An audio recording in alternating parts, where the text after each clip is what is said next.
Hello friends, ಹೇಗಿದ್ದೀರಾ? ಚೆನ್ನಾಗಿದ್ದೀರಾ friends? ನೋಡಿ ಫ್ರೆಂಡ್ಸ್, ನಾನು ಸಹ ಚೆನ್ನಾಗಿದ್ದೀನಿ. ಈ ದಿನ ನಿಮಗೆ ಸಬ್ಬಸ್ಗೆ ಪಲ್ಯನ ಯಾವ ರೀತಿ ಮಾಡೋದು ಅಂತ ತೋರಿಸ್ಕೊಡ್ತೀನಿ ನೋಡಿ ಫ್ರೆಂಡ್ಸ್. ಇವಾಗ ನಾವು ಎಣ್ಣೆ ಹಾಕ್ಕೊಂಡಿದ್ದೀನಿ, ಇದಕ್ಕೆ ಮತ್ತು ಬೆಳ್ಳುಳ್ಳಿ ಹಾಕ್ಕೊಂಡಿದ್ದೀನಿ.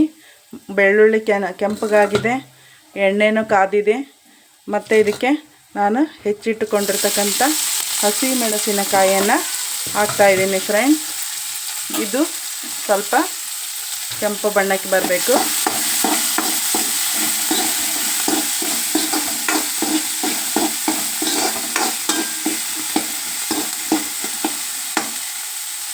ಮತ್ತು ನೋಡಿ ಫ್ರೆಂಡ್ಸ್, ಇಲ್ಲಿ ಪಕ್ಕದಲ್ಲಿ ಬೇಳೆ, 1 ಕಪ್ಪು ಬೇಳೆನ ಬಿಸಿ ನೀರಲ್ಲಿ ನೀರನ್ನು ಫಸ್ಟ್ ಕುದಿಸ್ಕೊಂಡ್ಬಿಟ್ಟು ಆ ನೀರಿನಲ್ಲಿ ಬೇಳೆನ ಬೇರೆ ಒಂದು ಪಾತ್ರೆಯಲ್ಲಿ ತೊಳ್ಕೊಂಡು ಆ ಬೇಳೆಯನ್ನು ಕುದೀತಾ ಇರ್ತಕ್ಕಂಥ ನೀರಿನಲ್ಲಿ ಹಾಕಿದ್ದೆ. ಅದು ಬೇಳೆ ನೆಂದಿದೆ.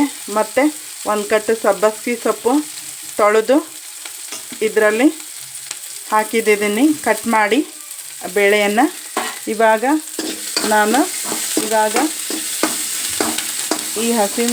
ಈಗ ಇದನ್ನು ನಾನು ಈ ಪಾತ್ರೆಗೆ ಸುರುತ್ತಾ ಇದ್ದೀನಿ ನೋಡಿ ಫ್ರೆಂಡ್ಸ್. ಮೆಣಸಿಕಾಯಿ ಸ್ವಲ್ಪ ಕೆಂಪಾಗ್ತಿದ್ದಂಗೆ ಸಬ್ಬಸ್ಗೆ ಮತ್ತು ಬೇಳೆಯನ್ನು ಇವಾಗ ಇದ್ರಾಗ ಸುರುಕೋಬೇಕು.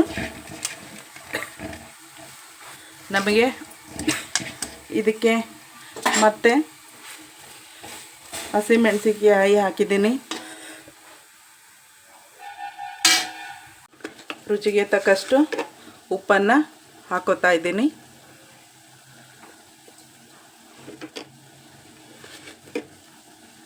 ಉಪ್ಪು,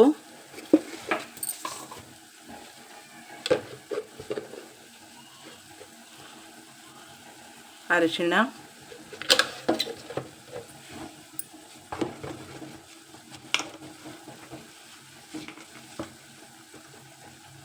ಸ್ವಲ್ಪ ಮಸಾಲೆ ಪೌಡರು ಇಷ್ಟು ಹಾಕ್ಕೊಂಡು ಮತ್ತು ಪುನಃ ಇದನ್ನು ತಿರುಗಿಸಿ ಫ್ರೆಂಡ್ಸ್.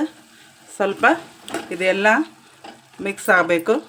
ಉಪ್ಪು, ಖಾರ, ಅರಿಶಿನ, ಮಸಾಲೆ ಇದೆಲ್ಲ ಈ ಸಬ್ಬಸ್ಗೆ ಮತ್ತು ಬೇಳೆಯಲ್ಲಿ ಮಿಕ್ಸ್ ಆಗಬೇಕು. ಇದನ್ನು ಸ್ವಲ್ಪ ಕುದೀಲಿಕ್ಕೆ ಬಿಡೋಣ.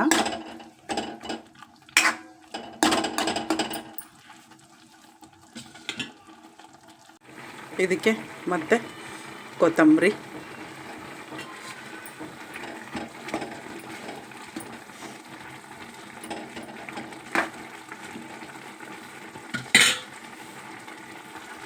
ನೋಡಿ ಫ್ರೆಂಡ್ಸ್, ಬಿಸಿ ಬಿಸಿ ರೊಟ್ಟೆಗೆ ಬಿಸಿ ಬಿಸಿ ಸಬ್ಬಸ್ಗೆ ಮಿಶ್ರಿತ ಬೇಳೆ ಪಲ್ಯ ತಯಾರಾಗಿದೆ ನೋಡಿ ಫ್ರೆಂಡ್ಸ್. ಹೇಗಿದೆ? Thank you very much. ಈ ಒಂದು ವಿಡಿಯೋವನ್ನು ಸ್ಕಿಪ್ ಮಾಡದೆ ನೋಡಿ ಫ್ರೆಂಡ್ಸ್. ಲೈಕ್ ಮಾಡಿ, ಶೇರ್ ಮಾಡಿ, ಸಬ್ಸ್ಕ್ರೈಬ್ ಮಾಡಿ.